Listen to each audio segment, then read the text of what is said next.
নমস্কার বন্ধুরা। তো আজকে আমি উইকেয়ারের পক্ষ থেকে এসেছি। উইকেয়ারের পক্ষ থেকে বলতে আপনার এগরাতে আমাদের একটা এগরা উইকেয়ার আর কি, এগরা উইকেয়ারে একটা মিলন উৎসব হবে 23শে ফেব্রুয়ারি রবিবার। তো তার জন্য আমরা বিভিন্ন রকম সামাজিক কাজ করে থাকি। ওই দিন আমাদের একটা অ্যাওয়ার্ড দেওয়া মানে সম্মান প্রদান করা হবে। সেটা হচ্ছে সঞ্জীবনী সম্মান বলে একটা প্রদান মানে আমরা সিলেক্ট করেছি আর কি, সঞ্জীবনী সম্মান প্রদান করা হবে। তার জন্য আমরা চলে এসেছি সুদীপের বাড়ি। সুদীপ মান্না, আপনারা সকলেই জানেন সুদীপ মান্নাকে, সকলেই পরিচিত সুদীপ মান্নার সাথে। তো এই সম্মানটা দেওয়ার অর্থ কি আমি একটু বলে দিই। সবাই জানি আমরা সঞ্জীবনী কথাটা সেই রামায়ণ থেকে এসছে। তো সঞ্জীবনীর কথার অর্থ হলো প্রাণ সঞ্চার করা, ঠিক আছে। তো আজকে যার কথা বলছি আমি, সেই সুদীপ মান্না, যে স্বাভাবিকভাবে কিন্তু জন্মগ্রহণ করে প্রায় 20+ হয়ে গেছে। স্বাভাবিকভাবে সে জীবনযাপন করছিল, কর্মসূত্রে বাইরেও ছিল আমরা যতটুকু শুনেছি। তো তাকে কিন্তু আজকে সামাজিক ব্যাধির কারণে সে কোথাও না কোথাও প্রতিবন্ধীর শিকার হয়ে গেছে। তো সেই জায়গাটায় কিন্তু সে থেমে থাকেনি। আমরা অনেক সময় মানসিকভাবে ফার্স্ট্রেশনে পড়ে যাই, একটু টেনশন করে ফেলি। সামাজিক কোনো ব্যাধি যদি আমরা মানে আমাদেরকে যদি আক্রান্ত আমরা যদি হই, তো তখন কিন্তু আমাদের একটা ফার্স্ট্রেশন কাজ করে। তো সেই ফার্স্ট্রেশনের ফলে আমরা বিভিন্ন রকম খারাপ থেকে খারাপের মানে কাজগুলো করে ফেলি, খারাপ কিছু কাজ করে ফেলি। তো সেই জায়গাটায় এইসব মানুষ কিন্তু আমাদেরকে কোথাও না কোথাও প্রেরণা যোগায় যে সামাজিক ব্যাধিকে ফাইট করে কোথাও না কোথাও নিজে মানে সেলফ ডিপেন্ড হওয়া যায় আর কি, মানে নিজে পায়ে নিজে দাঁড়ানো যায়। তো সেই রকম মানুষ আজকে আমরা পেয়েছি। তো আমরা এসছি সুদীপের বাড়িতে। বলবো আমার ক্যামেরাম্যানকে সুদীপে, এই তো মোটামুটি এখানটায় সুদীপ যেহেতু ছোট ভাইয়ের মতন, তো তো সেই জন্য তার নাম ধরেই বলছি। নমস্কার। হ্যাঁ নমস্কার। তো বলছিলাম আমরা উইকেয়ার থেকে এসছি। তো আমরা একটা 23শে ফেব্রুয়ারি আমাদের মিলন উৎসব আছে, ওখানটা আমাদের একটা সম্মান প্রদান করা হবে, সঞ্জীবনী সম্মান, ঠিক আছে। তো সেই জন্য আপনাদের বাড়ি আসা। তো আপনি একে করে না বললেই চলবে, তুমি হ্যাঁ হ্যাঁ হ্যাঁ, ও হচ্ছে ছোট ভাইয়ের মতন, আমার থেকে ছোট বয়সে। তো সেই জন্য বলছি তুমি করে, তো তুমি করেই বলছি আমি। তো সঞ্জীবনী অ্যাওয়ার্ডটা বলতে আমরা মানে কিছু মানুষকে যারা একটু সামাজিক ব্যাধির কারণে হোক, যাই কারণে হোক না কেন, পিছিয়ে পড়েছে, তবুও কিন্তু তার নিজে পায়ে নিজে মানে চেষ্টাতে আজকে সফলতা অর্জন করেছে। তো সেই রকম মানুষকে আমরা মোটামুটি এই সম্মানটা দিচ্ছি, যাতে সমাজে এইরকম তো মানুষ অনেক আছেন, তারা কোথাও না কোথাও মানসিকভাবে পিছিয়ে না পড়ে, তারাও মানসিক শক্তিটা তোমার থেকে পায়। সেই জন্য আজকে আসা। তো প্রথমে জিজ্ঞেস করব যে তোমার মানে ছোট থেকে কেমন কেটেছে, তোমার লাইফটা ছোট থেকে কেমন কেটেছে? অ্যাকচুয়ালি ব্যাপারটা হচ্ছে, আমি তো বাবা মার এক ছেলে আর আমার একজন বোন আছে। এবার আমরা মোটামুটি যেরকম হয় আজ থেকে 20 বছর আগে, 25 বছর আগে যেরকম ছিল গ্রামীণ পরিবারগুলো, তো সেরকম আর্থিক অনেক অনটনের মধ্য দিয়ে মোটামুটি মাধ্যমিক পাস করি আমি। তার মধ্যে ক্লাস 8 থেকেই আমি মাঠে কাজকর্ম করে মোটামুটি ভাবে নিজে একটু চেষ্টা করতাম, নিজের খরচা একদম স্বাভাবিক ছিলাম। তারপরে আমি মাধ্যমিক দেওয়ার পরে আমি চলে যাই দিল্লি কাজের জন্য। এবার সেখান থেকে 1 বছর 1.5 বছর কাজ করার পরে হঠাৎ ঘাড়ে ব্যথা হয়। মানে আমরা ঘুম থেকে অনেক সময় সকালে উঠলে হয় না এরকম, একদিন ঘোরানো যাচ্ছে না, ঘাড়ে একটু ব্যথা লাগে। আর বাড়ি গ্রামের মানুষ বলে না যে বালিশটাকে রোদে দিয়ে দিই ওটা ঠিক হয়ে যাবে। তো সেরকম আমি বাড়িতে ফোন করলাম, বলে যে ঠিক আছে, যে বালিশটা মানে রাতে ঘুমাস সেটাতে একটু রোদে টোদে দিয়ে দিবি, ঠিক হয়ে যাবে। সেরকম করলাম, তারপর পেন কিলার খেলাম, কিছুতেই কমলো না।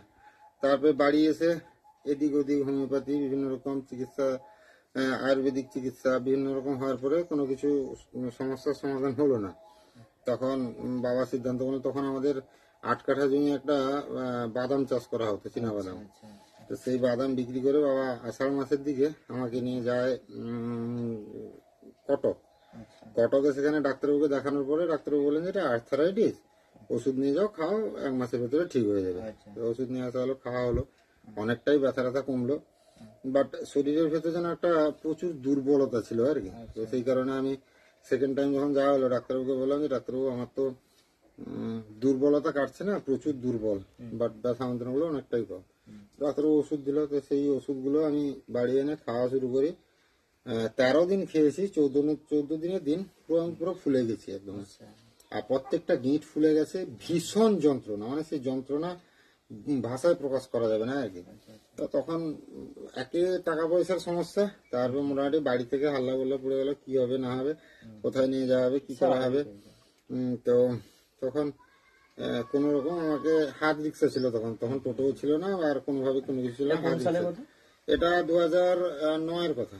2009? আচ্ছা 2009। আচ্ছা। এবার হাত রিক্সায় করে আমাকে, তখন তোমার বয়স কত হয়েছিল? তখন আমার বয়স 21 খানিক হবে, 20-21 খানিক। মানে 21 থেকে ফার্স্ট মানে তোমার এটা ধরা পড়ে আর কি? মোটামুটি আমি মাধ্যমিক দিয়ে যাই দিল্লি, সেখান থেকে 3 বছর, মানে ওই 19-20-21 এরকম একটা বয়স হবে আর কি। আচ্ছা আচ্ছা। তো 20 মতো বয়স হবে, 19-20 এরকম বয়স হবে, মানে 20 প্লাস। হ্যাঁ হ্যাঁ ওরকম ব্যাপারটা। এবার দিয়ে আমি যখন এখানে ইয়েকে দেখানো হলো, অমর মিশ্রকে দেখানো হলো আমাদের এগরাতেই, সেখানে আমার ডাক্তারবাবু দেখে বললেন একটা টেস্ট করতে বললেন, HLB-27। ওটা কলকাতায় গেল, টেস্ট হয়ে আসার পরে 1 সপ্তাহ পরে দেখানোর পরে বললো যে এটা নার্ভের সমস্যা নয়, আর এটা হচ্ছে অ্যাঙ্কলোসিং স্পন্ডালাইটিস। তুমি কলকাতায় একজন ডাক্তারকে দেখাও, নাম লিখে দিলেন অলোকেন্দু ঘোষ। তো সেই মুহূর্তে অলোকেন্দু ঘোষের কাছে যাওয়া মানে আমাকে অ্যাম্বুলেন্স করে যেতে হবে, আর ডাক্তারবাবুকে খুঁজেও পেলাম না কোথায়। তো মোটামুটি তখন আমি পুরো মানে হাঁটাচলা একদম করতে পারি না, বাবা মা তুলে বাথরুমে নিয়ে যায়, নিয়ে আসে বসিয়ে দেয় এরকম আর কি। তখন এই ঘরও ছিল না আমাদের, কোন রকম দুদিকে অ্যাসবেস্টর ফেলে একটা চালা ছিল। তো সেখান থেকে তারপরে একজন আমার এইখানে লোকাল ডাক্তার, উনি একদিন আমাকে আসে বলে, আমার বাড়িতে বলে যে আমি একবার দেখবো বাচ্চাটাকে, এরকম তো পরিস্থিতি, কি হয়েছে না হয়েছে আমি দেখবো। সে দেখে বললো যে ঠিক হয়ে যাবে। মোটামুটি কয়েকটা ইঞ্জেকশন দেয়, যেটা ডেপোমেড্রল ইঞ্জেকশন, স্টেরয়েড। ওটা মোটামুটি 3-4টা দেওয়ার পরে আমার ব্যথা যন্ত্রণাগুলো কমে যায়, আমি হাঁটাচলা করা শুরু করি আর কি। এবার হাঁটাচলা করা শুরু করতে অলোকেন্দু ঘোষের যখন আমরা খবর পেলাম না, তখন বনহুগলিতে একটা কেন্দ্র সরকারি হাসপাতাল আছে, ওই সেন্ট্রাল গভর্নমেন্টের একটা হাসপাতাল আছে, ওইখানে হাড়ের প্রতিবন্ধী বা বিভিন্ন রকম হাড়ের সমস্যা তারা দেখায় আর কি। ওখানে আমরা ডাক্তার দেখাই, ওইখানে ডাক্তারবাবু দেখার পরে বললেন যে না ঠিক হয়ে যাবে, কোনো অসুবিধা নেই। বিভিন্ন রকম ব্যায়াম দেখালেন, এরকম দেখালেন, মোটামুটি সেরকম করলাম। 1 মাসের পরে গেলাম, বললাম যে ডাক্তারবাবু এটা তো কমছে না, কি ব্যাপার। আর তখন আমরা জানতাম না যে এটা হচ্ছে দীর্ঘমেয়াদী রোগ, যে ধরেছে মানে হট করে যে কমে যাবে সেরকম নয়। এবার আমাদের সেখানে ডাক্তারবাবু বললেন যে না এই রোগ ভালো হবে না, তোমার এরকম নিয়ে থাকতে হবে, এত টেনশন করলে হবে না, যে এটা মনের ভেতরে না রাগ সৃষ্টি হয়। আমরা তখন জানতাম না যে এই রোগটা যে এরকম। এবার তখন সেইখানে কলকাতা থেকেই কোনোভাবে আমি আর আমার মেজো মামা গেছিলাম, অলোকেন্দু ঘোষের আমরা চেম্বার খুঁজে বের করি। সেখানে বললেন যে আজকে নাম লিখালে 6 মাস পরে ডাক্তারবাবু দেখবেন, 6 মাস পরে ডেট পাওয়া যাবে। আমরা ওইখানে মোটামুটি যে ইয়ে আছে, যে সঙ্গে থাকে, যে ইয়ে নাকি বলে, যে ওনাকে মোটামুটি ঘুষ টুস দিয়ে এটা 1 সপ্তাহ না 2 সপ্তাহ পরে একটা ডেট পেয়েছিলাম। ডাক্তারবাবুকে দেখাতে গেলাম, ডাক্তারবাবু দেখলেন, ওষুধ দিলেন 6 মাসের, বললেন যে 6 মাসের ওষুধ খাও। এবার 6 মাসে যদি তোমার ঠিক হয়, মানে ব্যথা যন্ত্রণা কমে, তাহলে ঠিক আছে, না হয় তোমাকে 10টা ইঞ্জেকশন নিতে হবে, এক একটা ইঞ্জেকশন 35,000 টাকা করে দাম। এবার সেই টাকার অ্যামাউন্টটা শুনেই মাথা ঘুরে গেছে, মানে 3.5 লাখ টাকা, প্লাস যে ওষুধগুলো দিয়েছিল সেই ওষুধগুলো প্রত্যেক মাসে প্রায় 1400-1500 টাকা আর কি, মানে অনেক বড় একটা হিউজ অ্যামাউন্টের ব্যাপার। সেইখান থেকে যখন বাড়ি এলাম, তখন তো মানে উপার্জন বলতে চাষবাস মনে হয় নাকি? না উপার্জন আমার তো নেই, ওই টুকিটাকি চাষবাস। আর আমি তো তখন একদম জিরো হয়ে গেছে। আর আমার এমনিতে দিল্লি থেকে এসেছিলাম, সেখানে আমি একটা কমিটি করেছিলাম, সেখানে আমি যা মানে উপার্জন করেছিলাম 20-30 হাজার টাকা ওখানেই থেকে গেছিল, নিয়েও আসতে পারিনি, তারপরে যাওয়াই হয়নি। তো তারপরে মানে এরকম ভাবে এদিক ওদিক ঘোরাঘুরি, একজন ডাক্তার, হোমিওপ্যাথি ডাক্তার বললো যে এই রোগ কোনো ব্যাপার না, ভালো করে দেবো। যে সেই ওষুধ খেলাম তার কাছে 2 বছর, মানে এই ডাক্তার দেখাতে দেখাতে 2010 হয়ে গেছে। এবার ওষুধ খেতে খেতে আর কমছে না, বাড়ছে। তখন ডাক্তার বলছে তুমি একবার চেন্নাই গিয়ে না হয় ডাক্তারকে দেখাও, আমার তো বুঝতে পারছি না কি। তখন আমার শেষ করে দিয়েছে আর কি শরীরটাকে। তারপর যখন ভ্যালোর গেলাম 2012 এপ্রিলে, তখন ডাক্তার বললো, মানে অলোকেন্দু ঘোষের প্রেসক্রিপশন দেখাতে ডাক্তারবাবু যাচ্ছে তাহলে বকাবকি বললেন, যে তুমি ওই ডাক্তারবাবুর প্রেসক্রিপশন অনুযায়ী ওষুধ খেলে না কেন। আমি বললাম এরকম এরকম ব্যাপার, আর্থিক ব্যাপার।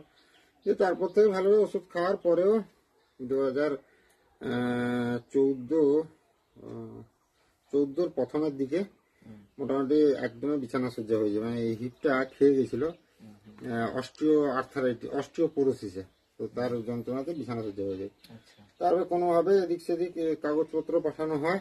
তো প্রধানমন্ত্রীর কাছ থেকে 50,000 টাকা এসেছিল, আর মুখ্যমন্ত্রীর কাছ থেকে 50,000 টাকা এসেছিল। ডাক্তার এস্টিমেট দিয়েছিল 1,80,000 টাকা। তো তার বাদে আর মামার ঘরে আমার মামা একটা জমি দিয়েছিল 5 কাঠা আমাকে, সেটা বিক্রি করা হয়েছিল। আর বর্তমান যে ঘরটা আছে আমার, এই ঘরটা সেই বছর ঢুকেছিল ফার্স্ট কিস্তি 70,000 টাকার, 35,000 টাকা ঢুকেছিল।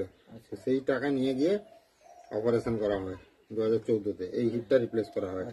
এবার হিপটা রিপ্লেস করার পরে ডাক্তার বলছিল ওষুধ চালিয়ে যেতে হবে, কিন্তু তারপরে আর ওষুধটা ওই 6 মাস 1 বছর হয়তো খাওয়া হয়েছিল, তারপরে ওই পেন কিলার খেয়ে খেয়ে চলছিল। পেন কিলার আমি যা খেয়েছি, ওই যে বলে না 60 কেজি ধানের বস্তাগুলো হয় না, ওই বস্তাগুলোতে যদি প্যারাসিটামল আর পেন কিলারের পাতাগুলো ভরা হয় তাহলে 5 বস্তা খানি হবে আর কি, এত পরিমাণ পেন। মানে এক দিনে আমি 3-4টা করে অ্যাসিকোফিনা খেয়েছি। পেন কিলার খেলে তো সাইড এফেক্ট আছে কিছু? ভগবানের কৃপা আজ পর্যন্ত হয়নি। আমার ডাক্তারবাবু, ভ্যালোরের ডাক্তারবাবু এটা বলছে যে তুমি কিডনি বা লিভার এত সুন্দর মানে ঠিকঠাক আছে কি করে, সেটাই ভাবার, কারণ যে পরিমাণ তুমি পেন কিলার খেয়েছো। তারপরে এরকম চলছিল। তারপরে 2020 শেষের দিকে সোশ্যাল মিডিয়াতে আসা। আচ্ছা, তাও আমার একটা বন্ধুর জন্য, সৌমেন, যে আমাকে ফোন কিনে দিয়েছিল, সেই আমাকে মানে প্রেরণা দিয়েছিল যে তুমি সোশ্যাল মিডিয়ায় করো। অমিত মন্ডল যে ছেলেটা মারা গেছে, তার ভিডিও দেখে সে আমাকে বললো যে সে যদি পারে তুমি পারবে না কেন। তো তা সেই ফোন একটা কিনে দিতে, সেই ফোনটা নিয়ে আমার ব্লগিং করা শুরু। তারপরে 2021-এ আবার সেই ডান পা একদম স্টিফ হয়ে গেল, মানে এইরকম হয়ে থেকে গেল, আর কোনো ফোল্ড হলো না। তারপরে ব্যথা যন্ত্রণা, আবার বিছানা সজ্জা। সেখান থেকে তো আমি সোশ্যাল মিডিয়ায় সবার কাছে হেল্পের ভিডিও করি।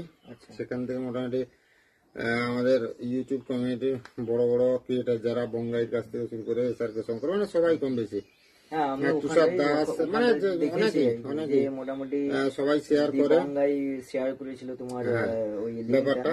সেখান থেকে মোটামুটি হেল্প আসে 4.5 লক্ষ টাকার মতো। সেখান থেকে আমি অপারেশন হই। এবার অপারেশন হয় 2021-এ। আমার অপারেশনে ডাক্তার নিয়েছিল 3,70,75,000 টাকার মতো। আর বাদ বাকি আমাকে বললো যে আর এই ওষুধে হবে না, তোমাকে ইনজেকশন দিতে হবে। ভ্যালোর সিএমসি প্রথম, মানে ওই 2012 থেকে আমার ট্রিটমেন্ট চলছে সিএমসি ভ্যালোরে। মানে ওখানটায় নিয়ে যাওয়া কি করতো? আমার বাড়ির পাশের একজন নিয়ে যেত সেই সঙ্গে করে। তারপরে 2014 থেকে অপারেশনের সময় থেকে তো বাবা যেত সঙ্গে, বাবা আমি যেতাম।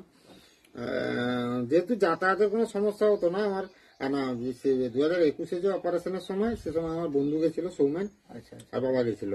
আর তারপর থেকে তোমার বডিটা মানে ব্যান্ড হয়ে যায় নাকি? বডি তো ব্যান্ড অ্যাকচুয়ালি ওই 2009-10 থেকেই ধীরে ধীরে ধীরে ধীরে শুরু হয়ে গেছে। আর এই রোগটা ডাক্তারবাবু বললেন যে এটা তো জেনেটিক রোগ, আর সবার ক্ষেত্রে যে ওষুধ খেলে কাজ হবে তা নয়। অনেকের শরীরে সেই ওষুধটা এতটা না এফেক্ট করতে পারে। এটা কি কখনো মানে ভালো হতে পারে না? এই রোগটা ভালো হবে না। এটা মানে এই যে ধরো ব্যান্ড হয়ে আছে, এটা কি অল টাইম এরকমই থাকবে না? এর থেকে আর কন্ডিশন ডাউন হতে পারে? কন্ডিশন ডাউন হবে। মানে তুমি মানে এ তো স্টিপ হয়ে গেছে, যেরকম হয় না একটা জিনিসকে বেঁধে রাখলে সেরকম আকার ধরে নেয়, তো সেই রকম আমি যদি বেশি ঝুঁকে থাকার চেষ্টা করি, তার জন্য চেষ্টা করি সবসময় এ করে থাকতে। তো নিচের দিকে খুব বেশি তাকানো হবে না। তারপরেও তো আমাকে মোবাইলে ভিডিও এডিটিং এর কাছ থেকে শুরু করে সবকিছু করতে হয়, নিচের দিকে ঝুঁকেই করতে হয়। ডাক্তারও তো বকাবকি করে, বকাবকি করলেও তো কিছু করার না। এখন তাহলে তোমার মানে রোগের যে কন্ডিশনটা কোথায়, মানে মোটামুটি ভালো না? রোগের যেটা কন্ডিশন, দেখো বর্তমানে আমার সিদ্ধান্ত স্টিফ হয়ে গেছে, যার জন্য আর যন্ত্রণা নেই। বাট আমাকে ওষুধ খেয়ে যেতে হচ্ছে। বায়োলজিক ইনজেকশন আমি যে নিতাম, সেই ইনজেকশন বন্ধ হয়ে এখন ট্যাবলেট দিয়েছেন ডাক্তারবাবু, ট্যাবলেট আর আরো কিছু ওষুধ আছে যেগুলো রেগুলার খেতে হয়, রেগুলার চেক আপে যেতে হয়। এই তো 7-8 মাস আগে আমি ডাক্তারবাবুকে দেখে এসেছিলাম ভ্যালোরে। তো ডাক্তারবাবু বলছিলেন 6 মাস পরে আবার যেতে, বাট 6 মাস তো হয়ে গেল, যাওয়া হচ্ছে না। কারণ ভেলোর যাওয়া মানে একটা 15-20 হাজার টাকা খরচার ব্যাপার আছে। তো সেখান থেকে এই চলছে আর কি। আর সেই ডাক্তারবাবু যে মানে যেই টাকাটা এক্সেস ছিল, সেটাতে মোটামুটি 1 বছরের মতো ইনজেকশনটা আমি নিয়েছি। তার মধ্যে মানে কি বলে অবিভক্ত উইকেয়ারের তরফ থেকেও একটা আমাকে ইনজেকশন দিয়ে হেল্প করা হয়েছিল। তো সেরকম করে চলছিল। এখন ওই মানে ট্যাবলেট আমাদের যে উইকের যে এনজিওটা আছে, মানে এর সম্বন্ধেও তুমি জানো তাহলে? হ্যাঁ হ্যাঁ হ্যাঁ, উইকেয়ার সম্বন্ধে জানি। কাজকর্ম আমি কেমন লাগে? ভালো লাগে সোশ্যাল মিডিয়াতে, একদিন ফেসবুকে আমি দেখতে পাই উইকেয়ারের সম্বন্ধে তাদের বিভিন্ন হেল্পের কাজের সম্বন্ধে দেখতে পাই। তারপর আমি এখানে একটা অ্যাপ্লাই করি। আচ্ছা আচ্ছা তো অ্যাপ্লাই করতে ভেরিফিকেশন পরে আমাকে 10 দিনের মতো পরে ডাকা হয়। আচ্ছা তো সেখান থেকে একটা ইনজেকশন আমাকে দেওয়া হয়। আচ্ছা। মানে সার্ভিস কেমন, মানে উইকেয়ারের যে কাজ বলো বা ব্যবহার বলো, মানে কেমন সার্ভিস কেমন উইকেয়ারের? মানে এটা তো একটা এনজিও, আমরা সোশ্যাল ওয়ার্ক করি, তো ওখান থেকে যে সার্ভিস প্রোভাইড করা হয় তাতে কি হ্যাপি? আমাকে তো আমি যেহেতু উইকেয়ার থেকে হেল্প পেয়েছি একটা ইনজেকশন, আচ্ছা আচ্ছা। তো আমি তো বলবো হ্যাপি। বাট অ্যাকচুয়ালি কি এনজিও হোক আর যেই হোক, হ্যাঁ হ্যাঁ, তাদের পক্ষে তো সবার কথা মাথায় রাখা সম্ভব হয় না। সম্ভব হয় না। এবার যার কথা কানে রাখা, মানে যার করে দিতে পারা হয়েছে তার কাছে ভালো। হয়তো যে যে কেউ আবেদন করলে সেই আবেদনটা যদি সম্পূর্ণ করতে না পারে তার কাছে খারাপ। ব্যাপারটা এরকম আর কি। আমরা আমরা অল টাইম চেষ্টা করি মানুষকে অল টাইম সার্ভিস দিতে, এবং এবার যারা সার্ভিস পায় তাদের কাছে তো খুব দারুণ। হ্যাঁ, সার্ভিস দেওয়ার আগেও আমরা একটু সার্ভে করে দেখি যে অবশ্যই সার্ভে করাটা তো মানে দরকার। ও যেটা চাইছে, মানে যিনি চাইছেন, যে ব্যক্তি চাইছেন, ওনার চাওয়ার মধ্যে যথার্থ আছে কিনা। একদম। কেননা এখনকার দিনে অনেক কিছু মানে ফ্রড বেরোচ্ছে না, অনেকে অনেক কিছু দেখেও, ডকুমেন্ট দেখেও মানে সাহায্য অ্যাপ্লাই করছেন, তখন আমাদের একটু সমস্যা হয়। সেই জন্য আমরা একটু সার্ভে করে নিই আর কি। আর সার্ভে করার পরে যদি মনে হয় যে না ঠিক আছে, মানে দেওয়াটা যথার্থ আছে, তখন আমরা কিন্তু চেষ্টা করি দেওয়ার আর কি, ফিরিয়ে দিই না কাউকে। ওই তো বলছি সবসময় তো সব চেষ্টা তো পূর্ণ হয় না। হ্যাঁ হ্যাঁ, সেটা সম্ভব নয়। ওইটাই বলছি, যার যার পূরণ হয়েছে তার কাছে ভালো। এবার যার পূরণ করতে পারা যায়নি তার কাছে হয়তো হ্যাঁ, সেটা হতে পারে, মনের দিক দিয়ে একটা কষ্ট হতেই পারে। ওইটাই বলছি আর কি। দেখো যে কোনো সংস্থা হোক যাই হোক, সম্ভব নয় সবাইকে মানে পরিপূর্ণতা দেওয়া সম্ভবই নয়। কারণ যে এনজিও চালাও যাবে, যে কোনো জিনিস আনতে তাকে তো হেল্প করতে হলে সে আর্থিক একটা ব্যাপার থাকে। সে আর্থিক সঙ্গতিটা তো সেই এনজিওর যতটা ব্যাসার্ধের ভেতরে ততটাই ভেতরেই তো করতে পারবে, তার বাইরে তো আর সম্ভব নয়। সম্ভব হয় না। মানে আমাদের এটা একটা মানে সীমারেখা আছে, একটা সীমারেখা তো আছে, যে এই সীমারেখার ভেতরেই আমরা করতে পারবো। সেই সীমারেখার বাইরে কেউ হেল্প চাইলে না করতে পারলে তার কাছে খারাপ। এবারে আমি বলছি, এই শারীরিক প্রতিবন্ধকতা সত্ত্বেও তুমি যে আজকে মানে সফলতা পেয়েছো, মানে এটার রহস্য কি? মানে এই মানসিক শক্তিটা কোথা থেকে আসে? সফলতা মানে না যাই হোক, মানে আমরা অনেক সময় কি ভাবি যে ধরো মানে কোনোভাবে ধরো আমি স্বাভাবিক চলাফেরা করতাম, তারপরে যখন আমার পায়ে একটু প্রবলেম হলো, যখন আমার একটা প্রতিবন্ধকতার শিকার হয়ে গেলাম, তখন কি করি আমি মানসিকভাবে এতটাই দুর্বল হয়ে পড়ি যে আমার লেপ বালিশ বন্ধু হয়ে যায়, খাট হচ্ছে আমার মানে পরম বন্ধু। তো সেই জায়গাটায় তুমি যে এত কিছু করছো, আজকে তোমার সোশ্যাল মিডিয়া ফলোয়ার্স প্রায় ইউটিউবে 1 লাখ ক্রস করে গেছে, তুমি আজকে সিলভার প্লে বাটনও অ্যাচিভ করেছো, তো সবার ভালোবাসাতে তুমি পেয়েছো, কিন্তু তোমাকে তো আলটিমেট কাজটা করতে হয়, যে এত ভিডিও বানানো, বিভিন্ন লোকেশনে গিয়ে ভিডিও বানানো, এগুলা তো যথেষ্ট একটা যে স্বাভাবিক মানুষ নয়, তারপরেও এতটা লোকেশনে গিয়ে ভিডিও বানানো, সেটা তো কঠিন না, যথেষ্ট কঠিন। তো সেই যে মানসিক শক্তিটা কোথা থেকে পাচ্ছ, সেটা যদি আমাদের দর্শক বন্ধুদের কাছে যদি শেয়ার করো তাহলে মনে হয় ভালো হবে। অ্যাকচুয়ালি দেখো, সত্যি কথা যেটা বলতে, আমার যারা কাছের মানুষ, যারা আমাকে কাছ থেকে খুব চেনে, তারা সবাই জানে যে আমার কোনোদিন মানে মানে কষ্ট হলেও আমার মনে কোনো সময় দুঃখ ব্যাপারটা থাকে না। আমি সবসময় হাসি খুশি থাকার চেষ্টা করি, ঠিক আছে। তো সেই রকম বাবা মা তো আছে, বাবা মা সবসময় আমাকে মোটিভেট করে। তো মানে কি বলবো, বাবা মা ছাড়া আমার কোনো কিছু সম্ভব হতো না। তো তার থেকে আরো একজন যে হচ্ছে সৌম্যান, মানে যাকে বললে, মানে যার কাছ থেকে আমি মেন মোটিভেটের রসদ পাই আর কি। হ্যাঁ, তোমার ভিডিওতে দেখেছি সৌমেন তোমার খুব ভালো বন্ধু, তোমাকে মানে যে মানে বলা যায় বেসিক যে হেল্পটা করেছিল সেটা হচ্ছে সৌমেন। শুধু বেসিক হেল্প নয়, মানে আমি কখনো কোনো সময় মন খারাপ হলে বা কিছু হলে তাকেই ফোন করি, আর সেই আমার মন ভালো করে দেয়, সেই আমাকে এত মোটিভেট করে। তো সেই কারণেই হয়তো এরকম একটা ভালো বন্ধু আছে বলে, বন্ধু অনেকেই আছে, বাট সৌমেনের মতো একটা ভালো বন্ধু আছে বলেই যাকে 24 ঘন্টা পাওয়া যায়, মানে এজ এ বন্ধু হিসেবে যাকে 24 ঘন্টা পাওয়া, মানে সে আমার কাছে ফ্রেন্ড, ভাই। আমি মানে সবসময় তাহলে সৌমেন যে এত কিছু করছে, তো সৌমেনের জন্য কি মেসেজ দেবে তুমি? না, সৌমেনের জন্য মেসেজ কিছু দেওয়ার নেই, সেই তো নিজে মেসেজ। আচ্ছা, অ্যাকচুয়ালি ব্যাপারটা হচ্ছে খুব ভালো বন্ধু, তাহলে খুব ভালো বন্ধু। এটাই বলবো যে যে একটা মানুষ লকডাউনে যে 12,000 টাকা বেতন পেত, 3,000 টাকার ঘর ভাড়া দিয়ে থাকতো, প্লাস খাওয়া খরচা দিতে হতো, এরকম পরিস্থিতি থেকেও লকডাউনের সময় প্রায় 50 থেকে 60,000 টাকা ইন্ডিভিজুয়াল নিজে মানুষকে হেল্প করেছে। আচ্ছা, লকডাউনে এমনকি সে আমাদের ফ্যামিলিকেও হেল্প করেছে, ঠিক আছে। তো এইরকম মানুষ সুস্থ থাকুক, ভালো থাকুক, আর বিশেষ করে সে যদি জীবনে উন্নতি করতে পারে, তার জন্য ইন্ডিভিজুয়ালি আরো অনেক মানুষ এসে উপকার করতে পারবে।